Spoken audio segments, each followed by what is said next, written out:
जय हिंद दोस्तों, रक्षक खन्ना के चैनल में आपका स्वागत है। दोस्तों, आज के इस वीडियो में मैं आपको कुछ महत्वपूर्ण जानकारियां दूंगा, जैसे कि आप पीछे बोर्ड पे देख रहे हैं।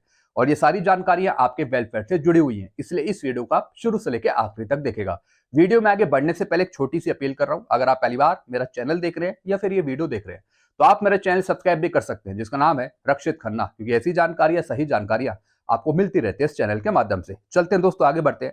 सबसे पहली जानकारी है, स्टाफ न्यूज ने किया कंफर्म एक्सपेक्टेड डीए जनवरी 2025 से बढ़ने वाला। इन्होंने बताया डीए 56% होगा, यानी 3% की बढ़ोतरी बताई है। जी हाँ दोस्तों एक वेबसाइट है जिसका नाम है स्टाफ न्यूज, और दोस्तों ये वेबसाइट बिल्कुल ट्रस्टेड वेबसाइट है, बिल्कुल सही जानकारी ये देती है।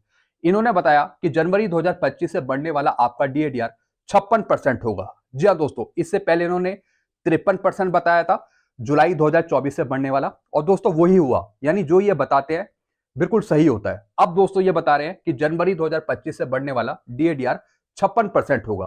और दोस्तों जैसा आपको पता है, अभी तक हमें नवंबर 2024 का एआईसीपीएन का आंकड़ा नहीं मिला है, जो हमें मिलेगा 31 दिसंबर को। जी हाँ दोस्तों, लेकिन उससे पहले इन्होंने यहाँ पे कंफर्म कर दिया, एक तरीके का दोस्तों इन्होंने एक्सपेक्टेड बताया, लेकिन वो भी कंफर्म किया है कि 56% यहाँ पे होगा जनवरी 2025 से बढ़ने वाला।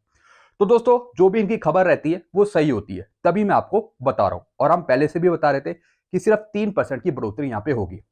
महंगाई तो बढ़ रही है, लेकिन उस हिसाब से आपका डीएडीआर नहीं बढ़ रहा। लगभग 4 से 5% की बढ़ोतरी होनी चाहिए, लेकिन बढ़ रहा है सिर्फ आपका 3%।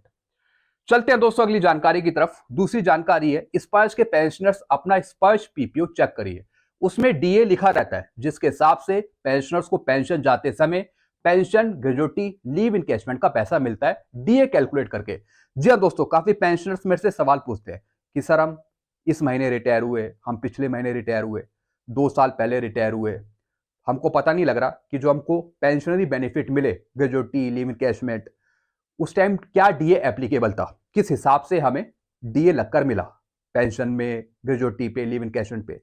दोस्तों अगर आपको पता करना है कि जब आप रिटायर हुए तो उस टाइम क्या डीए आपका चल रहा था, तो आप गूगल पे भी सर्च कर सकते हैं और अपने पीपीओ में देख सकते हैं। जी हाँ दोस्तों, जो आपके पास स्पर्श का पीपीओ होगा उसमें आपका डीए का परसेंटेज लिखा रहता है, यानी जब आप रिटायर हुए तो उस टाइम किस डीए के हिसाब से आपको ग्रेजुटी, लीव इनकैशमेंट या फिर पेंशन मिली। अब दोस्तों ये पेंशनर्स रिटायर हुए थे, बहुत पहले रिटायर हो गए थे, उस टाइम दोस्तों ये डीए चल रहा था 50%। तो दोस्तों पीपीओ में लिखा हुआ है कि डीएनएस अलाउंस फॉर ग्रेजुटी, यानी ग्रेजुटी की कैलकुलेशन के लिए 50% डीए कैलकुलेट हुआ है। जी हाँ दोस्तों, तो दोस्तों आप अपने स्पर्श के पीपीओ से चेक कर सकते हैं कि उस टाइम डीए डीआर क्या था। अब दोस्तों इनकी ग्रेजुटी कैलकुलेट करी 14,15,700, जैसा कि पीपीओ में लिखा रहता है। अब दोस्तों जो इनकी ग्रेजुटी कैलकुलेट हुई है वो डीए 50% पे हुई है। जी हाँ दोस्तों, जैसे कि दोस्तों कई पेंशनर्स 1/1/2020 से 30 जून 2021 के बीच में आ गए थे, जो 18 महीने का उनको मिलना था पैसा ग्रेजुटी का, लीव इनकैशमेंट का, 21, 24, 28% के हिसाब से। अब पेंशनर्स कह रहे थे कि सर हम कैसे पता लगाएं कि उस टाइम हमें ग्रेजुटी, लीव इनकैशमेंट किस डीए के हिसाब से मिली। तो दोस्तों आप अपना पीपीओ देखिए, पीपीओ में डीए आपका मेंशन रहता है, जो यहाँ पे डीए मेंशन होगा उसी के हिसाब से आपको ग्रेजुटी, लीव इनकैशमेंट का पैसा मिला होगा। जी हाँ दोस्तों, तो आपने यहाँ पे देखा 50% डीए है, इसके हिसाब से इनको ग्रेजुटी का पैसा पे हुआ 14,15,700। अब दोस्तों ये 14,15,700 आया कैसे। दोस्तों जैसा आपको पता है ग्रेजुटी का फॉर्मूला, जिसमें बेसिक पे ऐड होता है, डीए ऐड होता है, मिलिट्री सर्विस पे ऐड होती है, सब कुछ ऐड होता है। तो दोस्तों यहाँ पे आप देखिए इनकी बेसिक पे है 52,000। अब दोस्तों 52,000 प्लस मिलिट्री सर्विस पे टोटल आता है 57,200। अब दोस्तों इसका करेंगे हम 50%, यानी जो पीपीओ में लिखा हुआ है। तो दोस्तों 50% आएगा इसका 28,600, दोनों का टोटल करेंगे तो ये आता है 85,800। और दोस्तों फॉर्मूले में परचेस वैल्यू भी रहती है। तो दोस्तों इनकी कुल सर्विस है 30 साल, और दोस्तों सूबेदार इनका रैंक है, तो दोस्तों सर्विस हम लेंगे यहाँ पे 33 साल की। तो दोस्तों आप यहाँ पे देखेंगे 85,800 मल्टीप्लाई 33 और डिवाइडेड बाई 2, तो दोस्तों इनकी वैल्यू आ जाएगी 14,15,700। यही दोस्तों इनको ग्रेजुटी मिली है। तो इसका मतलब दोस्तों इनका पीपीओ बिल्कुल करेक्ट है, और जो डीए एप्लीकेबल था जब ये रिटायर हुए तो दोस्तों वो भी बिल्कुल करेक्ट है, 50% डीए। तो इस तरीके से दोस्तों आप अपना पीपीओ चेक करें, पीपीओ में आपका डीए मेंशन होता है कि जब आप रिटायर हुए तो किस हिसाब से आपको उस टाइम ग्रेजुटी, लीव इनकैशमेंट का पैसा मिला डीए लगाकर। चलते हैं दोस्तों अगली जानकारी की तरफ। पेंशनर्स अपना लास्ट इंक्रीमेंट पता करने के लिए अपनी FSA last drawn certificate check करिए। जी हाँ दोस्तों, ऐसे बहुत से पेंशनर्स हैं जो 2006 के बाद आए हैं जिनको नोशनल इंक्रीमेंट मिलना है, लेकिन दोस्तों जब पेंशनर्स कार्रवाई कर रहे हैं तो उनको यह नहीं पता कि उनका इंक्रीमेंट पहले उनको कब मिला। जी हाँ दोस्तों जब तक आपको पहले यह पता नहीं होगा कि आपका इंक्रीमेंट कब ड्यू था और कौन सा मिलना था, तो दोस्तों आप फिर कार्रवाई नहीं कर सकते। सबसे पहले आपको पता लगाना पड़ेगा कि आपका इंक्रीमेंट कब ड्यू था, 1 जुलाई का या फिर 1 जनवरी का। दोस्तों अब ये पता लगाने के लिए आपको चाहिए होगी एफएसए, फाइनेंशियल स्टेटमेंट अकाउंट। जी हाँ दोस्तों, उसमें लिखा रहता है कि आपका अगला इंक्रीमेंट कब ड्यू था। दोस्तों अभी मैं आपको स्टेटमेंट दिखाऊंगा एफएसए की, लास्ट पे ड्रॉन दिखाऊंगा। सबसे पहले पेंशनर की डिटेल जान लेते हैं। दोस्तों ये पेंशनर थे, इनका रैंक था हवलदार, जो रिटायर हो गए थे 31/12/2019 को रिटायर हुए थे। अब दोस्तों इनका इंक्रीमेंट ड्यू था 1 जनवरी 2020 का, जो इनको नहीं मिला था। फिर दोस्तों क्या हुआ, इनको लास्ट इंक्रीमेंट मिला था 1 जनवरी 2019 को, यानी जब ये रिटायर हुए और उससे पहले जो उनको एक इंक्रीमेंट दिया गया उसके बीच पूरा 1 साल का गैप था। तो दोस्तों इनको इंक्रीमेंट देना था 1 जनवरी 2020 को, चूंकि ये रिटायर हो गए 31/12/2019 को, तो इस वजह से डिपार्टमेंट ने इनको नोशनल इंक्रीमेंट नहीं दिया। अब दोस्तों कुछ ऐसे पेंशनर्स हैं जिनको अपनी नेक्स्ट इंक्रीमेंट की डेट नहीं पता कि उनको इंक्रीमेंट कब मिलना था, कब दिया गया। इसके लिए दोस्तों आप अपना एफएसए निकाल लीजिए, फाइनेंशियल स्टेटमेंट अकाउंट निकाल लीजिए, उसमें आपकी सारी डिटेल रहती है। जी हाँ दोस्तों, ये है दोस्तों फाइनल एफएसए, लास्ट पे ड्रॉन सर्टिफिकेट भी आप उसे बोल सकते हैं।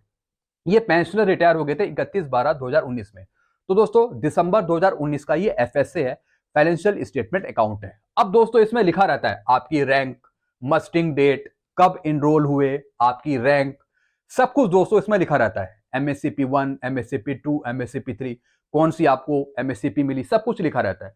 तो इस स्टेटमेंट से आप पता लगा लेंगे कि आपका इंक्रीमेंट ड्यू कब था।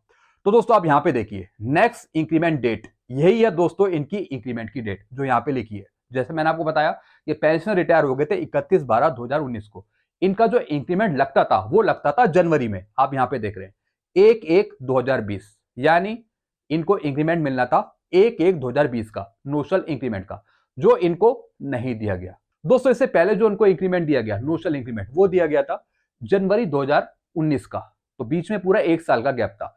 तो इस वजह से दोस्तों इनको नोशनल इंक्रीमेंट मिल जाएगा इनको नोशनल इंक्रीमेंट जनवरी 2020 का। मैंने इनको कार्रवाई समझा दी, वही लेटर लेंगे 14 अक्टूबर का डीओपीटी का, उसके बेस पर ये कार्रवाई करेंगे और ये नोशनल इंक्रीमेंट ले पाएंगे। तो दोस्तों आप एफएसए देखकर, फाइनेंशियल स्टेटमेंट अकाउंट देखकर आप पता लगा लेंगे कि आपका नेक्स्ट इंक्रीमेंट कब ड्यू था, तो इसके बेस पर आप कार्रवाई कर सकते हैं।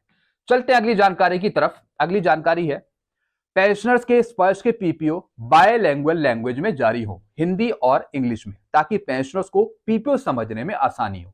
जी हाँ दोस्तों जैसा आपको पता है कुछ डिपार्टमेंट है, जैसे कि हमारा डिपार्टमेंट भी है, वो जो पीपीओ देता है पेंशनर्स को दोस्तों, वो देता है बायलैंग्वेज लैंग्वेज में। जी हाँ दोस्तों, जिसमें हिंदी भी होती है और इंग्लिश भी होती है। दोस्तों मैं अपने डिपार्टमेंट का, पेंशन डिपार्टमेंट का पेंशनर का पीपीओ दिखा रहा हूं। जी हाँ दोस्तों, यहाँ पे पीपीओ नंबर है, ये तो पहला पेज इंग्लिश में ही है, लेकिन दोस्तों मैं आपको दूसरा पेज दिखा रहा हूं जिसमें दोस्तों हिंदी भी रहेगी और इंग्लिश भी रहेगी। जी हाँ दोस्तों, आप यहां पे देख रहे हैं पीपीओ नंबर, पेंशन अदायगी आदेश संख्या, ये सब हिंदी और इंग्लिश में है, आप यहां पे देख रहे हैं। तो दोस्तों हम ये स्पर्श से अपील करते हैं कि पेंशनर्स को आगे जो स्पर्श का पीपीओ है वो दोनों भाषाओं में दिया जाए, हिंदी में भी और इंग्लिश में भी। जैसे कि दोस्तों बहुत से डिपार्टमेंट, बहुत सी pension dispensing agency PPO provide करती है पेंशनर्स को। दोस्तों ये हमारा ही डिपार्टमेंट है, पेंशन डिपार्टमेंट है, जो दोस्तों पेंशनर्स को पीपीओ देता है दोनों लैंग्वेज में, हिंदी में भी और इंग्लिश में भी। आप यहाँ पे देख रहे हैं, यहाँ पे हिंदी भी लिखी हुई है और नीचे इंग्लिश भी लिखी हुई है।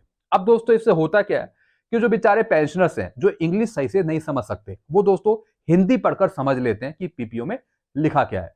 यानी पेंशनर्स, फैमिली पेंशनर्स, उनके बच्चे आसानी से समझ पाए पीपीओ को, इसलिए पीपीओ में दोनों लैंग्वेज होनी चाहिए, हिंदी भी और इंग्लिश भी। बहुत से डिपार्टमेंट है दोस्तों, बहुत से डिपार्टमेंट है जो पीपीओ जारी करते हैं हिंदी और इंग्लिश में। तो दोस्तों स्पर्श को भी पीपीओ जारी करने चाहिए दोनों लैंग्वेज में, हिंदी में भी और इंग्लिश में भी। जी हाँ दोस्तों, तो दोस्तों ये मैंने आपको पीपीओ दिखा दिया, ये हमारे डिपार्टमेंट का पीपीओ, हमारे पेंशन डिपार्टमेंट का। आप यहाँ पे देख रहे हैं पेंशनर का नाम, यहाँ पे इंग्लिश में भी लिखा हुआ है, हिंदी में भी लिखा हुआ है, सब कुछ है दोस्तों। तो दोस्तों ऐसा पीपीओ बनना चाहिए जिसमें दोनों लैंग्वेज यूज होती हो। तो दोस्तों आप भी नीचे कमेंट करके बताइए क्या आगे स्पर्श को दोनों लैंग्वेज में पीपीओ जारी करने चाहिए आपके लिए, हिंदी में और इंग्लिश में। अगर आप मेरी बात से सहमत हैं तो आप नीचे कमेंट करके जरूर लिखेगा। जी हाँ दोस्तों, तो दोस्तों बस यही जानकारी थी जो मैं लेके आया था। आई होप सारी जानकारी आप अच्छे से समझ होंगे। आपको और कुछ पूछना हो तो आप नीचे कमेंट करेगा। वीडियो में ये खत्म करता हूं। चैनल को आप सब्सक्राइब करें और वीडियोस को आप शेयर करना मत भूलेगा। Thank you so much.